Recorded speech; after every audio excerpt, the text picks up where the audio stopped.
by two powerful factors, and that's the trophy-hungry sportsmen and the political arena. Going back to the Anishinaabe and the Mayangan, the wolf, we consider, like I said before, the wolves are really sacred to us, and it's really important.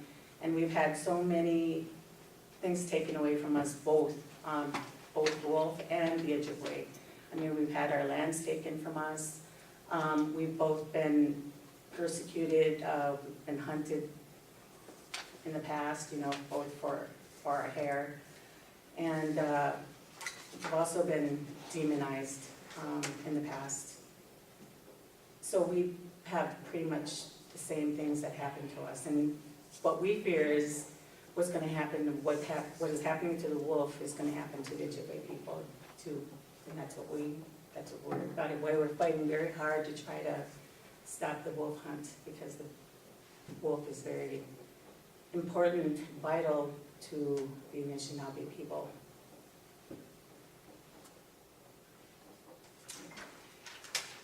One of the things that I wanted to mention, to just kind of elaborate a little bit on some of the things that Sandy said, is that this issue of religion, you know, is very, very important.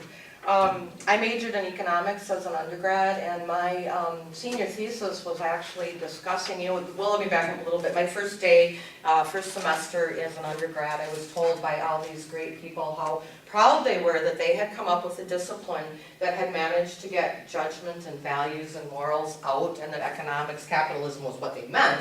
They said economics, they meant capitalism, but that this was a way of being morally neutral. And I thought, you know, that's ridiculous. I look at the definition of a natural resource, and my professors actually used the word God. And this is the 1990s in Wisconsin.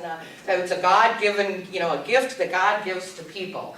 And so I think, wait a minute. To me, religion, Christianity in particular, and capitalism are very much connected, and very much have very similar ideological roots, very similar goals. I think kind of control, social control, perhaps. I'm not an academic, so I won't go any further down that path, but I did want to mention that, you know, in terms of animal rights and working on animal issues, the Anishinaabe and Native American cultures in particular aren't exactly known for veganism being real popular. Hunting, predation is very much part of the traditions in many of those cultures. However, the concept of ownership and enslavement is not. I really think that you know, there is a very different worldview. For example, the Anishinaabe have this belief that first came the earth, then water was created, and then came plants, and then came animals, and finally came human beings. So whereas my association with Christianity and that kind of dominant cultural worldview of the right relationship between human beings and the rest of nature is that this pyramid, this hierarchy with human beings on the top for whom all of this other stuff was created, the Anishinaabe worldview, their spirituality, the traditional spirituality would turn that on its head. And really human beings are the last to come and the least important of all of the rest of creation. We can't live without the earth, without water, without plants, without animals. However, the earth, the water, the plants, and animals are going to be just fine without human beings. And so this tends, all else being equal, to create an attitude of a little bit more humility, perhaps.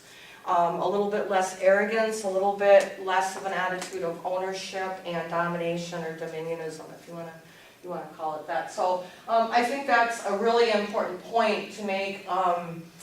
You know, we have, one of the things that I do too is I organize for Idle No More, and there, you know, I don't know how many of you are aware, but we not only have the wolf hunt going on in Anishinaabe country and, you know, in 2 states and threatened in a 3rd, but mines. We have these extractive industries that are coming in and want, you know, we have this battle in the Bad River for the Pinocchio mountaintop removal. They want to put a copper nickel, or what we call sulfide mine, 40 miles north of Duluth. We already have a 120-mile stretch of a dead zone in the St. Louis River where Manolman, which is the Ojibwe word for wild rice, Not the patty stuff you buy in the stores, you gotta buy it from an Anishinaabe. But the real stuff won't grow from the taconite industry, and if we go for copper nickel mining, that creates a lot more sulfides and will probably wipe out Monoman in northern Minnesota. So we have the Upper Peninsula, the Keweenaw Bay Indian community there is fighting a sulfide mine on the shores of Lake Michigan there. So everywhere we look right now in northern Minnesota, these industries are really threatening the cultural and spiritual resources of the people. And should these mines go in the way that they would affect the water, Mike Wiggins, who's the chairman of the Bad River Tribe in Wisconsin, uses the word genocide to describe what the effect will likely be on those communities, those Anishinaabe communities. And so, you know, Sandy mentioned this connection that what happens to Mayingan will happen to the Anishinaabe. There are certain rules and conventions about who tells the creation story and when it is told. It's properly told by elders when there's snow on the ground. I am not an elder and there's no snow on the ground, so I did give you some links on one of the handouts. Robert DeJarly is the co-founder of Protect Our Monoman. I consider him a mentor, and he is an elder from Red Lake. And the way he had, to give you an idea of how strongly people feel about this, a quote from him: "If you take the fur from my Ingen, you take the flesh from my back." My good friend Robert Shimmick, who is a Red Lake enrollee living at White Earth, he has worked on protecting my Ingen for about the last 20 years.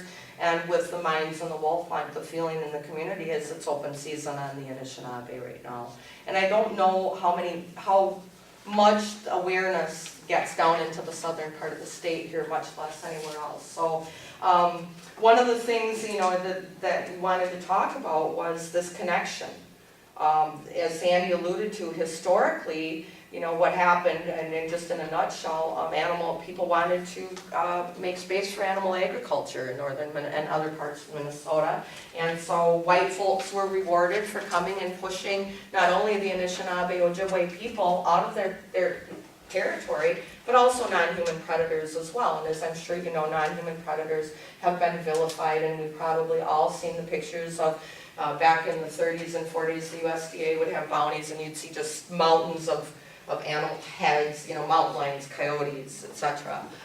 So we really are seeing a return to that, and along with it, we're seeing a resurgence in racism. The kind of things that were happening back in the spearfishing, when the conflicts over spearfishing were happening in the 80s in northern Wisconsin, that stuff is happening again there right now over these mines.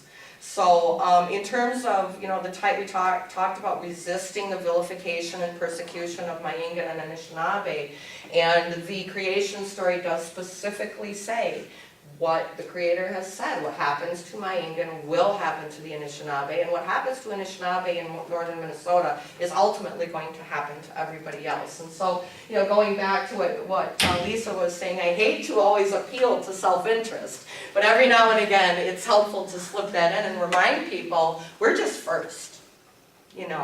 This is going to come down your way as well.